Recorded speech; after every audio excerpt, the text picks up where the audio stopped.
Yo, how it go? It's Nasuko, bringing you more amazing music in the background while I do my commentary. Sadly, that's actually true, because my mic thinks he's a radio. Yes, he.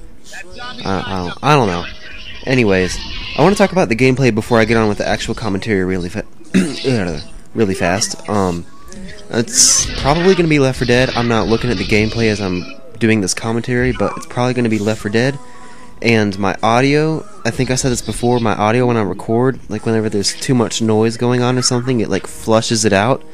You'll see what I mean. You would probably know already.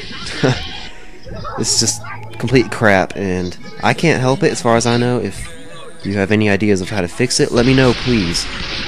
But also, I'm playing this on the PC. I don't even know if Left 4 Dead is inter-console, like for Xbox or PS3, but I was playing it on there, and I played Call of Duty like twice on the PC over at my friend's house, and I haven't played much PC other than Minecraft and Oblivion, and this is probably my second time playing Left 4 Dead, and I'm still in my Call of Duty mode where after I get a kill I have to reload, so you're going to see me reload a lot, but please bear with me with that. I don't know, I thought at mid-game I'm like, damn, I'm reloading a lot.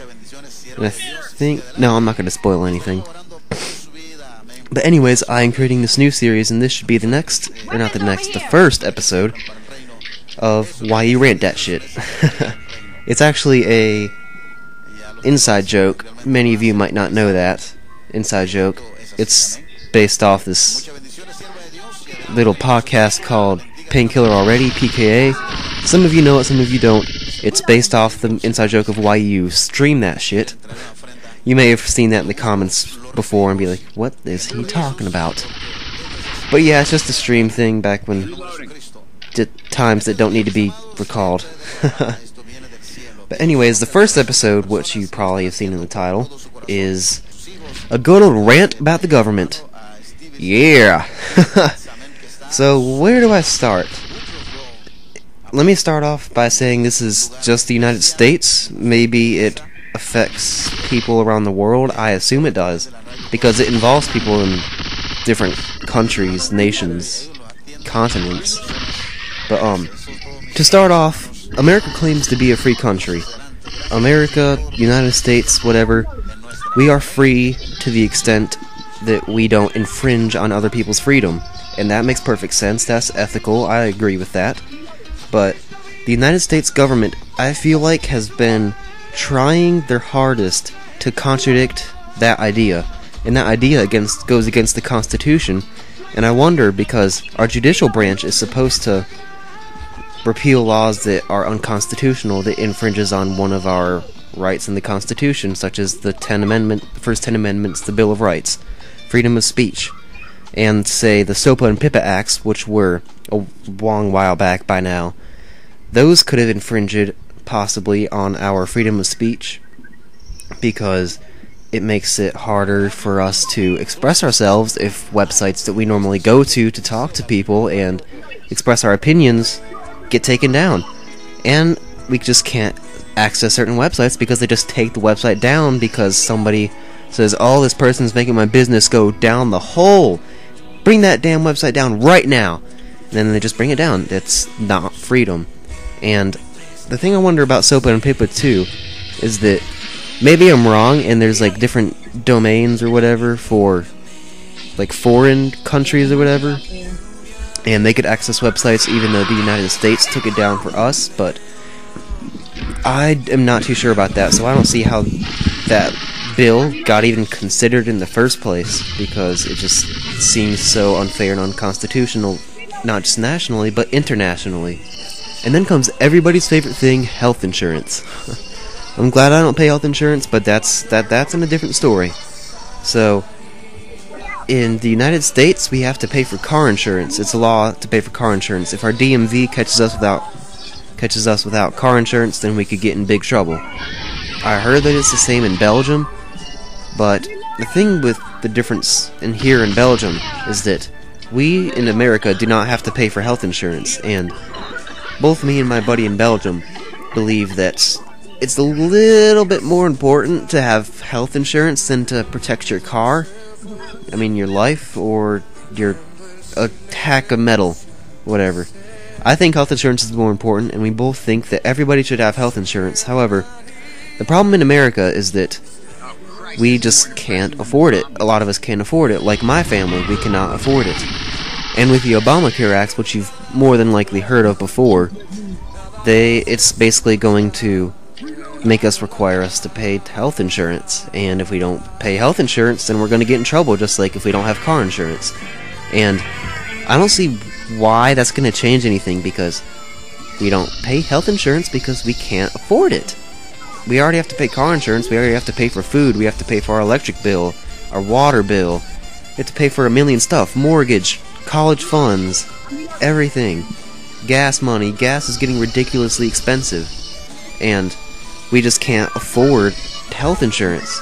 So unless we paid it in our taxes, which I believe paying it in our taxes means that everybody pays for it, which can bring a effective method of socialized and free health, yet free health insurance, and cheaper health insurance, because everybody pays for it, and it just gives us more sources for money. So then when we have more sources for money, they already get the money that they want, the money that they need, and they can lower the prices if they tax us, which I think is better than what Obamacare is doing by just forcing us to buy health insurance, which is going to which I don't exactly remember how, but according to somebody else who, I guess he knows what he's talking about, don't quote me on this, don't think I'm right, but Obamacare is going to end up shutting down the smaller health insurance companies, and is going to make it impossible for people who want to start health insurance companies just to get blown out of the water.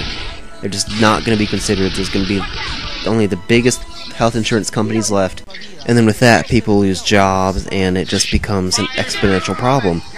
And then that leads into my next problem that I have with just the United States in general. In fact, they are slowly and secretly, in my opinion, getting us trapped, and I feel like we are already trapped in this thing, and here's why I believe it. To start off, with Walmart. You know, everybody knows Walmart. Even people in different countries, a lot of people know Walmart. So I think that Walmart has stations in different countries also. I would not be surprised at all. But Walmart, they're just such a successful company, they can sell stuff for ridiculously cheap because they just make so much money. And they're also one of the highest employment companies in the United States. And everybody in the United States needs a job right now because nobody can find jobs. So, with that, people have to find a job over at Walmart, and that leaves less people for jobs over at smaller companies. And with Walmart already taking all the business away because they sell stuff for so freaking cheap, those other businesses just cannot compete. Those businesses have to go out. They have to die off because they don't have enough money to keep their business running. And then those people who were working at that business lose their job, and then they don't have enough money to be able to get the stuff they used to, so then they're forced to buy stuff at Walmart, and then before you know it, they're on food stamps. No offense to food stamp people. One of my friends, in fact, was on food stamps for a while, but that's on a different topic. And that's just going to keep on happening and happening and happening over and over again. Walmart takes down a business. Those people lose their jobs. They have to buy stuff at Walmart. They have to get jobs at Walmart. And eventually, Walmart's going to be one of the few standing grocery businesses left, and that's going to socialize our quote-unquote free enterprise that we are supposed to have. And in my opinion, maybe I'm just overseeing all this stuff, and I'm actually just wrong about everything, which that's very possible, but that's infringing on our free enterprise rights, and I don't see why the government doesn't stop that, because in America we stand for freedom as long as it doesn't infringe on other people's freedom, and Walmart is, in the long run, going to be doing that when they're shutting down businesses because people can't compete, and we're forced to buy stuff at Walmart, like I said, because they sell stuff for so cheap, shutting down other businesses. And like I said, it's just a continuous cycle. It's going to happen over and over again. But that's not it. There's also another thing. It's like a little common sense, at least in my opinion, of in order to make money for your country, you have to export more than you import, because if you have to send stuff out more than you get stuff. Basically, exporting more than you're importing, getting imported, whatever. The point is that we get stuff from everywhere. Check your clothes, check your shoes, check all your shoes, check your friends' clothes, their shoes, check your family stuff, and find stuff right there that says made in USA. I guarantee you, out of the 50 stuff that you find, if you're lucky, you might find one piece of merchandise that's from the United States. And that's one reason why we're in such a large debt, because it's just, you can't freaking find anything made in the United States. Such as car businesses. I think like Ford, I believe. Ford, it's an American company, but they don't offer jobs in America because they don't have a Ford place in America to make the stuff, so they're made, say, for example, in Germany. I don't know, that's BMW, I believe. BMW is American cars, but they're German cars. And I'm losing my train of thought. Nike, for example. Nike shoes. Everybody has Nike shoes. Almost everyone has Nike shoes. And their main jobs are over in China. You know why? Because they can get workers there in China for cheap. And people think that America is the land of opportunities, the land of jobs. It's a new life. It is a new life. For some people, it might be a good start for certain scenarios, like, say, if you want to be a doctor. You get paid so much for being a doctor, and that's why some of the best doctors are in the United States, because they get paid more. You want to know why? Because we pay for our health insurance. If we socialize health insurance and we get it through our taxes, they're not going to get paid as much, and they're going to move out. Because people come to America because they need more money, they need a job. However, companies like Nike go to, say, China or places like that, like I said, so they can get more workers for cheap. And those foreign countries are actually the places that have more job opportunities. They might not have the best job opportunities, but if you say you want to be a doctor, I would say that you might want to move to America. But the point I'm trying to get across is we hardly have any kind of merchandise that we buy that are made in the US and are just from the United States. And we don't export a lot because all our companies are already in different countries. They're already in different continents. They're already just in different places. So why don't we just shut down the businesses? Because it's making America go into deeper and deeper debt.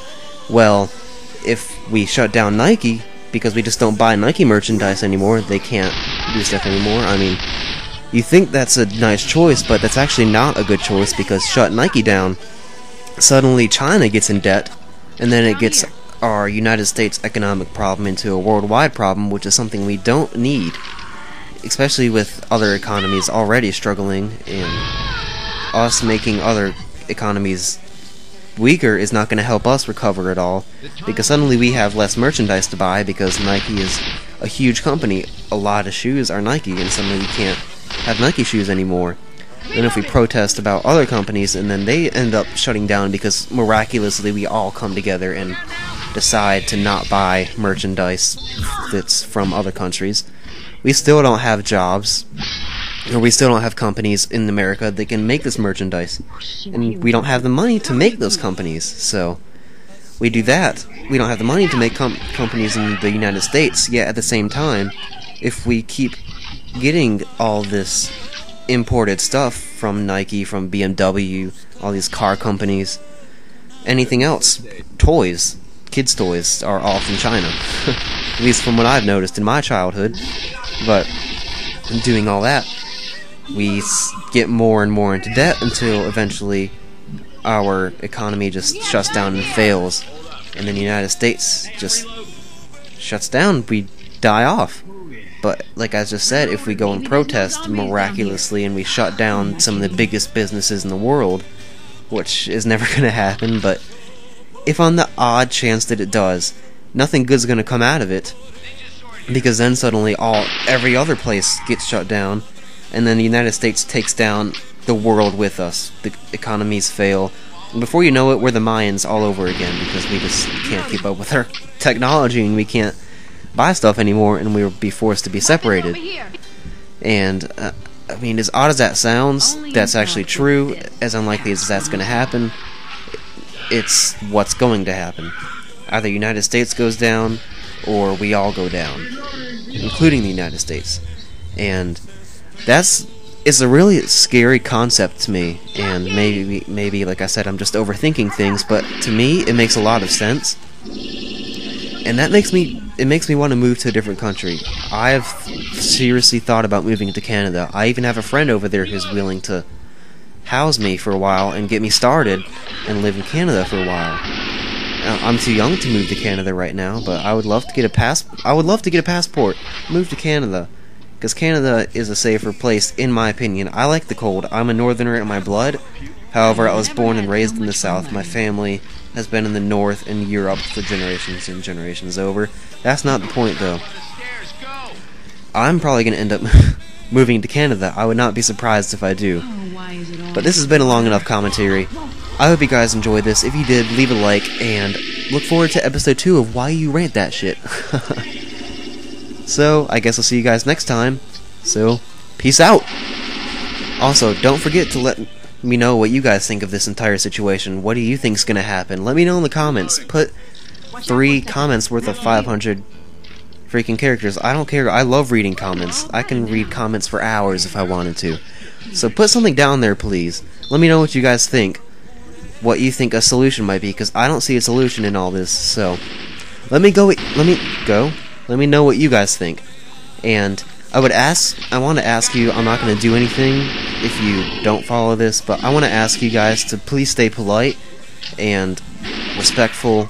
Try not to get too heated up. Just keep the arguments professional, and that's what I want to keep throughout the series. A nice, professional, understanding argument, if that's even possible. But it's time for me to go, guys. I hope you enjoyed this commentary, and I'll see you guys next time. And girls.